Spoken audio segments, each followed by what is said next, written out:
Why am I in a bath with ice in it? Well, it's not because it feels great in here, because it's cold as it's because this 2 minutes of me feeling really uncomfortable gives me hours of benefits for my mental health every day. I'll explain more along with 6 other things you can do to boost your mental health and create less anxiety in your life. Let's get into it. Or for me, let's get out of this.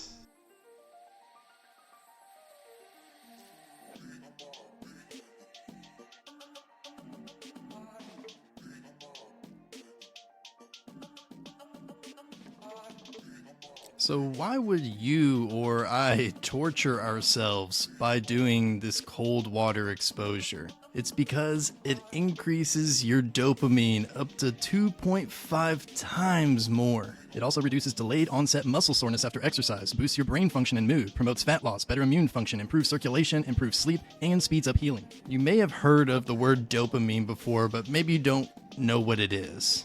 Dopamine is a neurotransmitter in our brains that is responsible for the feeling of well-being. So when you get a hit of dopamine, why did I just use that phrase like it was a drug?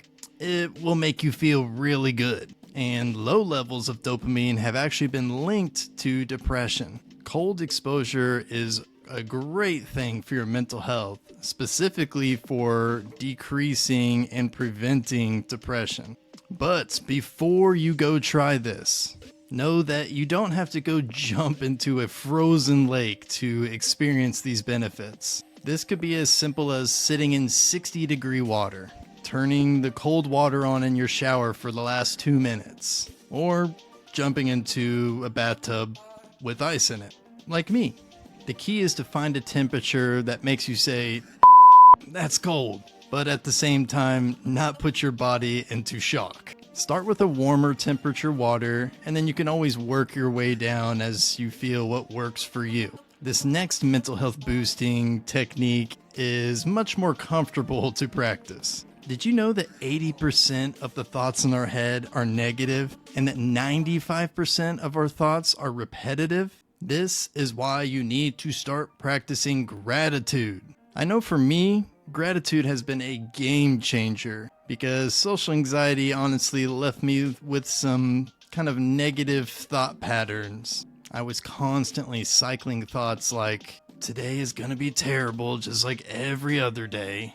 Every time I talk, my voice shakes and I feel humiliated. No one really likes or even cares about me. It was hard to work on my social anxiety when I was having these negative thought patterns just cycling through my head over and over again, because it was hard to be in a good enough mood to be able to work on myself. No, this isn't foo-foo BS either. Gratitude has actually been scientifically proven to strengthen our connections with other people. For example, studies prove that gratitude can increase happiness, reduce depression, and strengthen resiliency. That, along with many physical benefits as well. I put the link in the description below so you can watch the full video if you'd like to do so.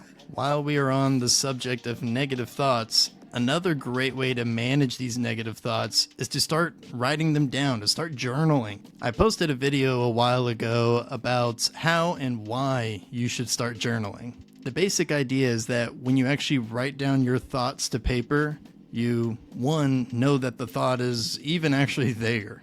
Because you'll be surprised, especially when you start journaling, the amount of thoughts that you seem to be writing every day that are the same thing over and over again that you didn't realize were just cycling over and over in your brain. And two, by getting these thoughts onto paper, it'll help you decrease the amount of these thoughts that are cycling over and over again. Like I said, go watch the video and learn how to journal and learn why you should and the different ways that you can. On to the next one. Fear setting is a great method for working on your social anxiety. This is something that I learned from Tim Ferriss's TED Talk. My problem was monkey mind, super loud, very incessant. Just thinking my way through problems doesn't work. I needed to capture my thoughts on paper, so I created a written exercise that I called fear setting. Fear is a necessary and important thing in our lives, but a lot of times, especially with social anxiety, It keeps us from doing things that would benefit us or things that we love to do. Here's how you can manage it. Get out a notebook. On page 1, right at the top, what if I, and then name your fear.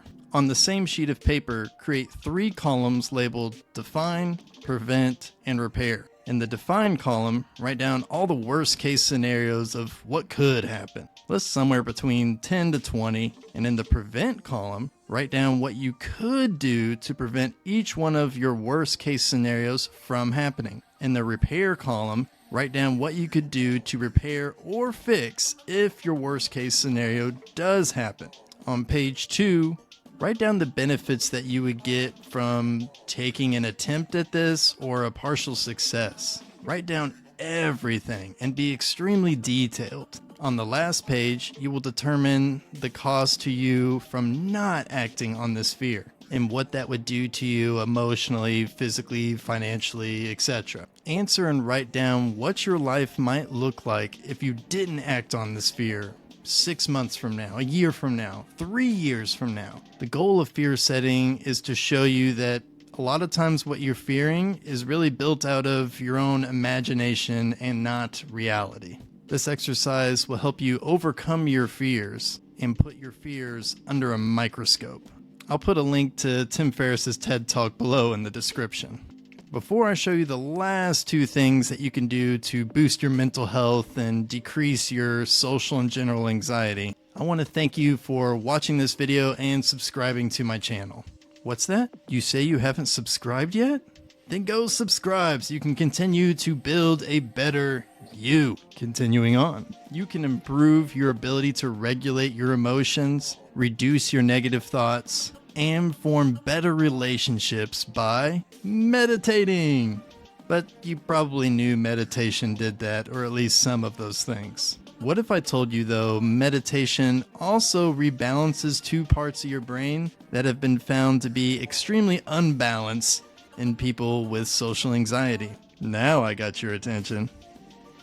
In Dr. Joseph Anaboli's book, he talks about how there is an imbalance between 2 parts in the brain called the prefrontal cortex, which is the area of the brain responsible for feelings of peace, compassion, and happiness, and the amygdala, the part of the brain responsible for what you fear and your response to it, also known as the fight or flight impulse of someone who has social anxiety. Meditation has been proven via MRI scans that show when people meditate, these 2 parts of the brain actually start to rebalance themselves. But if you're not well versed in meditation, this can be challenging to really start getting into practice. Here are some helpful meditation resources that will teach you the ropes of meditation via a guide. There is an app called Headspace, which takes you through a 10-day course of meditation that really will just get you up to speed on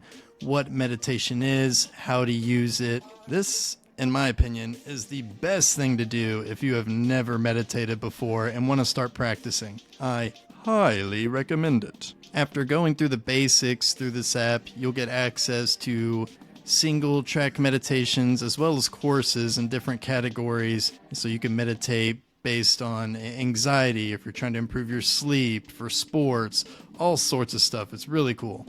Insight Timer is also another good app, especially if your funds are a little bit tight. There's a free and a paid version, but honestly, the free version is well more than enough. I don't know why you would need to pay for the app. This is probably the best and more robust free meditation apps on the market. And if you have an Android, shout out to my Android users, Let's Meditate is also available to you.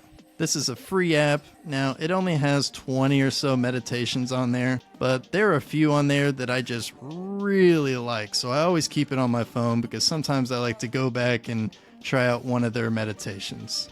My personal favorite is Chakra Mist. I like to go back there from time to time and just do that meditation. I'll put a link to all these apps in the description below. This last method is a difficult one for probably 99% of people. Research shows that most people grab their phones before they do anything else when they wake up in the morning. Why is this bad though? Checking your phone immediately when you wake up is more likely to increase stress and have you feeling overwhelmed. According to Dr. Nicole Benders-Haiti, they did a study that showed high usage of your phone is actually linked to higher rates of depression, and we don't want that. Staying off your phones for the first hour of the day is a great thing to do, but also a really challenging thing to do due to the horrible habits most of us, including myself, have. But the fact is, you don't need your phone the first hour of the day. You don't. Except to meditate through one of the apps I just showed you. Wink, wink.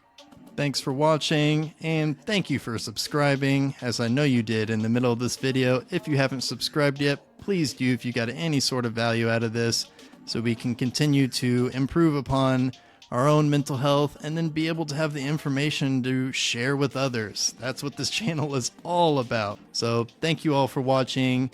I will see you all next week. Have a great new year. This is your year, I'm telling you. Until next week, peace.